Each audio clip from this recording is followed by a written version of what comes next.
Ayan. I'm not so sure kung clear yung video ko kasi natagalan to sa aircon. So, ayan, parang ang labo niya. Alam niyo, nag-moist yung lens. Paano po bang gagawin pag nag-moist yung lens? So, by the way, nasa labas ako. My name is Jen Sina. And if you're new to my channel, hindi ako palagi nag-upload ng video. Kaya bahala na kayo kung magsasubscribe kayo or hindi. So, kaya ako hindi nag-upload kasi hindi ko talaga alam kung ano yung i-upload ko. Hindi ko alam kung anong content ang niche ko. Hindi ko alam kung anong klaseng vlog ang i-share ko sa inyo. Kasi the problem is, gusto ko talaga mag-vlog ever since Michelle Fan era. Gusto ko nang mag-vlog, but it's just that I am still, ang taon ako noon. Nung time na yun, wala akong anything. Wala akong gamit. So, I don't know kung paano mag-vlog. Ni cellphone ata nung time na yun, hindi pa camera yung phone ko. So, ayun, ang reason na hindi ako nakapag-vlog. So, fast forward nga, ito na nga, meron akong tools and how to vlog. Meron akong laptop, meron akong camera, and even phone, pwede na mag-vlog. But then again, hindi ko alam kung ano ang i-vlog ko. So, you guys, if you're someone who's thinking kung ano ang i-vlog nyo, maybe this video is for you, baka makarelate kayo sa akin as someone na hindi talaga alam kung ano i-vlog. Ang alam lang is gustong mag-vlog. Kasi ngayon, yung mga viewers, very smart. Okay? Very smart yung mga viewers ngayon. Ang galing nilang mag-critic, ang galing nilang mag-comments. And I think it's a part of me na scared to put myself out there. Kasi feeling ko, baka mabash ako. Kaya sobrang hindi ko alam kung ano i-upload ko. Kasi naiisip ko pa lang yung idea. Nag-aano agad sa mind ko. Okay ba to? Baka mamaya OA, or baka mamaya ang pangit ko may salakalita, or baka mamaya ang pangit ko. So eto, bibigyan ko kayo ng reason why I don't vlog even though I love vlogging. Number one, my appearance. I know it's too shallow to say na because of my appearance, isa yun sa nag-hold back ko. Kasi inisip ko, to be honest, iniisip ko kasi, what if in the future mag-rhinoplasty ako? And then, what if hintayin ko na lang yung time na yun bago ako mag-vlog? Para pretty na ako. Para wala na silang mahalungkat ng mga video ko na sobrang pangunang ilong ko. So, those are the factors. Tapos, ang taba ko ngayon. Paano pag, what if mag-gym muna ako, tapos para aesthetic yung dating ng vlog ko? Kasi every time nag-take ako ng video na naglalakad, nakikita yung mga love handles ko. So, yun. Isa yun sa reason. Another reason is sa bahay. Okay, nakatira ako sa tita ko ngayon, which is yung surroundings, maraming tao, kaya parang feeling ko hindi ako makapag-focus. Ang ingay ng AC ko, sabi ko, what if saka na ako mag-vlog ng home vlog or ng sit-down vlog pag nakabili na ako ng split type na aircon para hindi na maingay. So, that's another factor. And nasabi ko pa, what if pag lumipat na ako ng condo, mag-living alone ako, or pag lumipat na ako ng condo, mas aesthetic na yung vlog ko. Kasi ang dami hindi ako pwede mag-aesthetic vlog kasi nga hindi naman talaga aesthetic yung tinitirhan ko. And especially yung mga pinapanood kong vlog right now are lifestyle vlog. So dun, feeling ko yun yung niche ko. It's just that my life is not resonating sa klase ng lifestyle na gusto ko at i-vlog. Kasi nga, there's more reason kung bakit hindi pa ako makaalis sa tita ko. My kid is there. Basta yun. And another reason is, sabi ko, ay may mga may mga wisdom, sabi ng mga friends ko, or yung mga, mayroon kasi akong ate energy. So parang, everywhere I go, parang laging ate Jen. So, lagi akong the big sis. So parang sabi nila, oh, why not vlog your wisdom, your thoughts on some stuff and some things. Yun ang i-content mo. Tapos deep inside, parang ayoko, natatakot ako magsalita. Baka mamaya mabash ako, baka mamaya mali pala, baka mamaya mukha akong bobo. So, ano na i-vlog ko? Tapos, sa relationship naman, I don't wanna put my relationship out there. So, wala din ako, ayoko din siya i-vlog.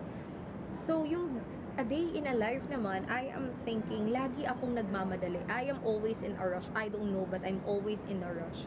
So, kahit maaga ako gumising, aga ako papasok sa work, I just think na lagi akong in a rush. And it's so, malaki yung camera ko. I'm using Fujifilm X-T100 right now. So, parang feeling ko, it's such a hassle na magbitbit ng camera, maglabas ng camera, at pag yung phone ko naman naggamitin ko, sobrang full na talaga siya. Ang daming pictures ng anak ko. So, hindi ko talaga lang. And then, I realized, I'm just full of bull. puro na lang reasons ang meron ako as to why I cannot vlog. And then, nag-self-reflect ako, and then I was thinking, why not start whatever I have right now? So that people can see the growth. Kung walang manonood, then it's fine. The worst thing that could happen is walang manonood sa vlog ko. That's the only thing that could happen. I don't know kung saan nanggagaling yung insecurities ko, kung saan nanggagaling yung mga reasons ko, but I am thinking right now, I would love to put myself out there. Bahala na ano maging output. I don't have a niche. Every time I watch videos, they would always say, if you're gonna start to be a YouTuber, if you wanna be a YouTuber, if you wanna start a vlog, always find your niche. Find your niche, find your niche, and then narrow it down, blah, blah, blah. Girl, I can't find my niche. Hindi ko alam. Hindi ko alam kasi I'm someone na wala akong interest sa isang bagay na doon lang talaga yung focus ko. Ang dami kong gusto, ang dami kong, hindi nga ako someone who's curious eh. Pag minsan nga na-experience ko tong bagay na to, okay na ako. Hindi ako someone na tutok dito sa hobby na to or tutok dito sa stuff na to, tutok dito sa topic na to. So wala talaga, hindi ko man na-narrow down yung niche ko.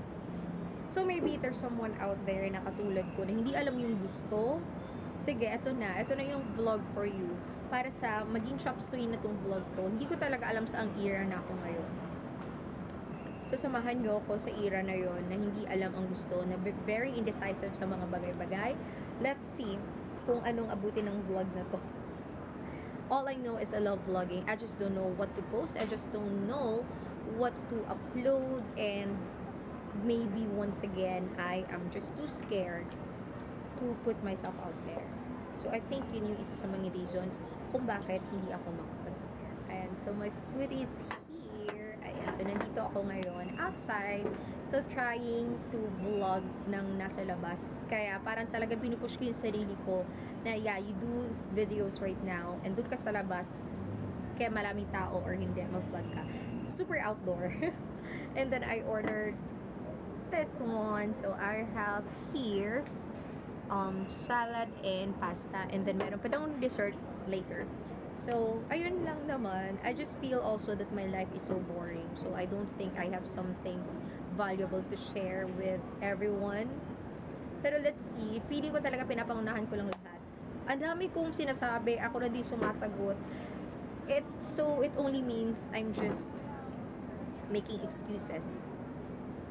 So if you're someone like me, hi, my name is Jen, and welcome to my life, and welcome to my vlog. Sama-sama tayo maging indecisive sa buhay until we figure out kung ano ba talaga. I don't think we can figure out things habang buhay tayo.